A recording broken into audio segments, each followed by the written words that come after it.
Ladies and gentlemen, His Excellency Benigno S. Aquino III, President of the Republic of the Philippines, Commander-in-Chief, Armed Forces of the Philippines.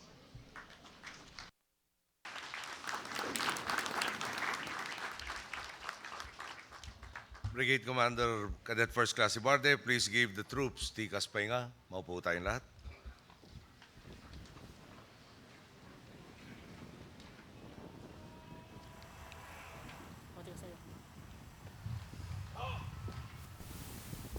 Vice President Jejomar Binay, Secretary Voltaire Gasmin, the Chief of Staff General Emmanuel Bautista, Superintendent Lieutenant General Ireneo Espino, His Excellency Jorge Domecq, Ambassador of Spain, Mayor Mauricio Dumogan, Representative Bernardo Vergara, our service commanders, Lieutenant General Lauro Catalino de la Cruz of the Air Force, the FOIC Vice Admiral Jose Luis Solano, Commanding General Philippine Army, Lieutenant General Noel Cobalies, the Foreign Armed Forces Attaché is present, officials, men and women of the Armed Forces, administration, faculty, and staff of the PMA, PMA Pudangkalis Class of 2013, proud parents and family of the graduates, fellow workers of government, honored guests, mga minamahal ko pong kababayan, magandang umaga po sa inyo lahat.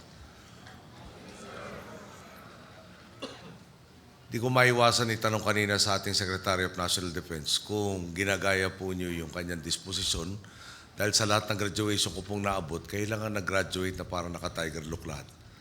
Para masama loob niyo nag-graduate, malagay ko professional lang kayo. Okay.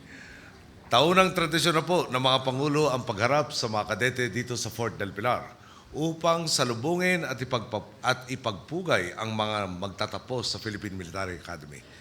Ikatlong beses na pong ibinigay sa akin ang karangalang ito. At ako naman po ay hindi rin magsasawang makasalamuha kayo, hindi lamang bilang inyong Commander-in-Chief, kung hindi pati na rin upang personal na masaksiyan ang isang tagumpay ng kolektibong naabot ng sambayanang Pilipino. Nasasabi ko ito dahil hindi ba't ang inyong pagmarcha sa entablado kanina ay sagisag ng pag-aambagan ng kalakang lipunan tungo sa pag-abot ng inyong mga atikain. Totoo naman kayo ang dumaan sa mga pagsusulit. Kayo ang gumising na madaling araw para sa physical training at balikat ninyo ang pumasan ng napakaraming sakripisyo para umabot tayo sa puntong ito. Hindi matatawaran ang aking paghanga sa mga dinaanan nyo. Ngunit isipin din po ninyo, bago kayo makatapos ng high school at matanggap bilang plebo dito sa PMA, dumaan din sa sakripisyo ang inyong mga pamilya upang makapag-aral kayo. At patuloy ang kanilang suporta hanggang sa puntong ito. Nagpuyat din ang mga guro at tagapayo ninyo upang siguruhin may makabuluhan silang may tuturo sa inyo. Nakipasan ang buong sambayanan sa pagpapatayo at pagpapalakad ng institusyon ng Philippine Military Academy at magpapatuloy pa ang kanilang kontribusyon sa kabaan ng inyong mga karera bilang membro ng Sandatahang Lakas ng Pilipinas. Halimbawa na nga mismo, ito mga sapalarang dinaanan ng valedictorian ninyong si Gestoni Lanaha. Hindi marangya ang buhay ng kanyang kinalakan. Hindi na nakatapak ng kolyeho ang isang niyang kapatid na lalaki at isa namang kapatid na babae ay hindi maipatingin ang kapansanan sa ospital. Ngunit sa pagtitipon ng tuba, nairaos ng kanyang ama si Gestoni hanggang maging kadete siya dito sa PMA. At ngayon, hawak na niya ang presidential saber na sagisag ng dangal at responsibilidad na dala ng pagiging class valedictorian. Success story din halimbawa si Frolen Bonacua na hindi pa man nadidestino bilang kawal ay sumabak na sa laban at dinaig ang Hodgkin's lymphoma. Ngayon, magtatapos siya bilang ikatlo sa inyong klase. Tiyak kung kapantay, kung hindi man higit pa sa karangalan at tuwang nararamdaman niya ngayon, ang saya ng kanyang amang masinis at sa kanyang inang trabahador sa pabrika. Na pareho rin kumayod upang siguruhin hindi mag-isang haharap sa cancer si Frolen. At may pagkakataong bubukas para sa kanilang anak, dulot ng mabuting edukasyon. Hindi po nagkukulang sa kwento ng sapalaran ng tagumpay ang Pudangkalis Class of 2013. Mula kay Mariam Balais na salutatorian ninyo at napilayan pa ng kamay sa training hanggang kinakadets Aragona, Gonzales, Landicho at iba pa ninyong mga kaibigang naging crew pa ng Jollibee bago pumasok dito sa PMA. Lahat po kayo ay benepisyaryo hindi lamang ng sariling pagsisikap kundi ng pag-aambagan ng inyong kapwa. Kaya nga ang hamon sa inyo ngayon, naway ang pananagutan at pakikiambag na ipinamalas ng mga tumulong sa inyo ay manganak ng malalim ding pananagutan sa inyong mga puso't isipan upang kayo naman ang maglaan ng pagod at panahon para sa inyong kapwa. Kolektibong narating ng sambayanan ang tagumpay ninyong ito. Umaasa akong sa kolektibo rin ang tuon ng bawat kilos ninyo. Dahil di nga ba't ang lahat ng problema ay nagmumula sa pag-iisip ng pansariling interes lamang. Tingnan na lang po natin halimbawa, ang sitwasyon sa Sabah.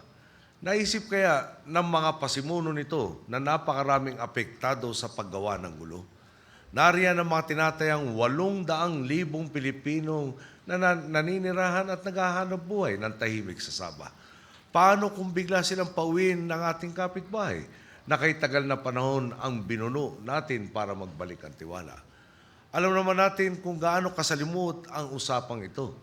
May punong ministro ba ng Malaysia na basta-bastang papayag na bitawan na lang ang lugar na kay tagal nang nasa ilalim ng kanilang mga batas? May pangulo ba ng Pilipinas na basta-basta lang ding bibitaw sa isulong na pagmamayari nito? Kaya nga po, kayo nga po ang lumagay sa lugar ko. Lihito man o hindi ang hinaing ng mga nagtungo roon, paano ito titimbangin sa harap ng buhay at kabuhayang malalagay sa peligro kung magsimula ang hidwaan? Alam naman po natin, ang bawat aksyon ay makakibat na reaksyon. At may mga problemang hindi pwedeng daanin sa kalburo. Mga problemang manganganak lang din ng iba pang problema kung ipipilit gamitin ang dahas o pangangahas. Ang kailangan, masinsin at tapat na pagsusuri at usapan upang mahinog ang tamang solusyon. Naisip kaya ito ng mga promotor ng pangahas habang naguudyok sila ng gagatong, habang tinatalaksan nila ang limpak-limpak na salaping kailangan upang umupa ng lansa, bumili ng gasolina, ng pagkaing babaunin ng mga baril at mga bala. Inaral ninyo yan sa mga klase nyo sa logistics. Alam ninyo ang paghahandang kailangan upang itawid ang 200 katao sa dagat at ang armasan ang ilan sa kanila. Ano po kaya ang tumakbo sa isip ng mga nasa likod ng insidenteng ito?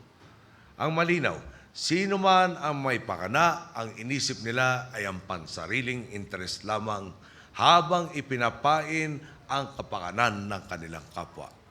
At maniwala man po, tayong nais lamang talagang manindigan ng mga nagtungo roon, di ba't mas produktibo kung ang paninindigan ay dadaanin sa matinong usapan at kung ito'y isusunod sa batas at sa malinaw na patakaran.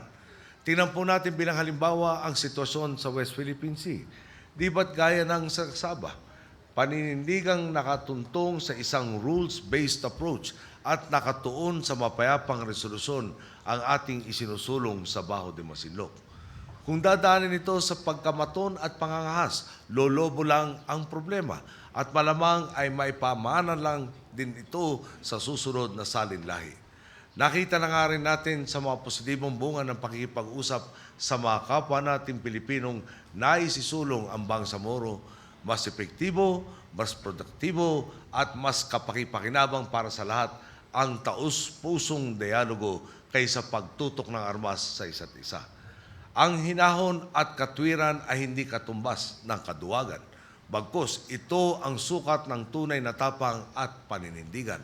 Dahil sa ganito paraan, na isasaalang-alang ang kapakanan hindi lamang ng mga nasa kasalukuyan, kundi lalo na ng mga darating pa sa kinabukasan. Iyan mismo ang sangandaang kakaharapin ninyo bilang mga kawal. Magpapatala ka ba sa init ng ulo o harap ka ba sa mga hamon ng kalmado?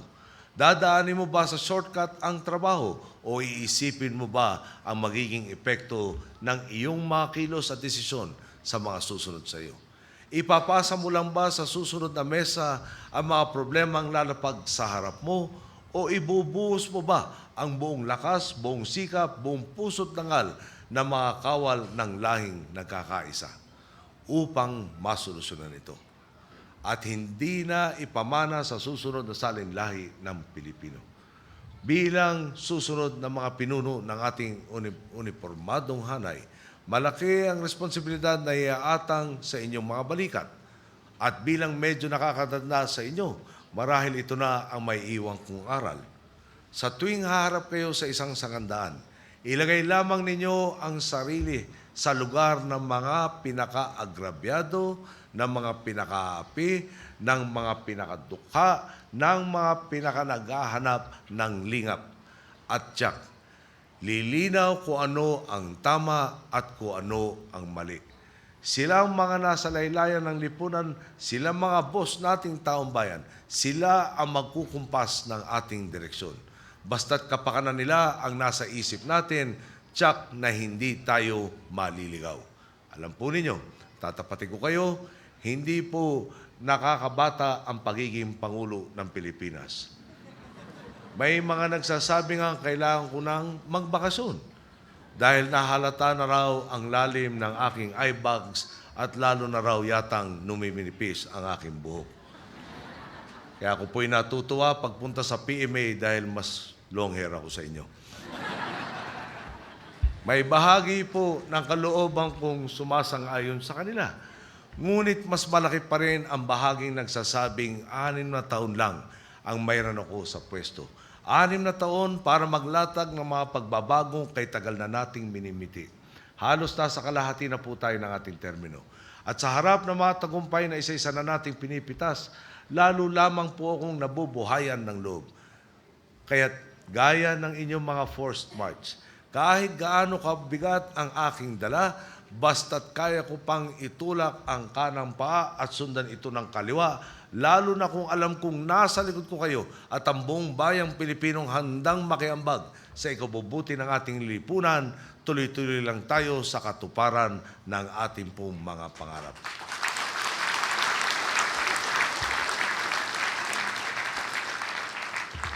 Tulad ng nasabi ko nga sa mga nauna sa inyo, tapos na ang pagsasanay, tapos na ang tsorya.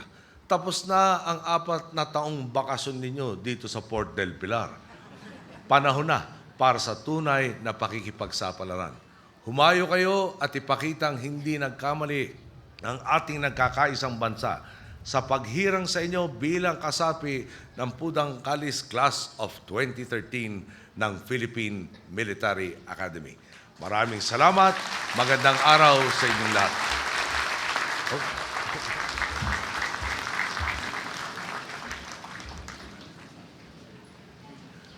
Muntik ho natin nakalimutan, buti lang natin tayo ng ating Secretary of National Defense, mabuti. Per the recommendation of the Superintendent of the Philippine Military Academy, and in observance of the time-honored tradition of this academy on the occasion of the graduation of the PMA Pudang Kalis Class of 2013, I, Benigno S. Aquino III, as President of the Republic of the Philippines and Commander-in-Chief of the Armed Forces of the Philippines, hereby pardon all outstanding punishments of the Cadet Corps Armed Forces of the Philippines effective today. And I sign in your presence.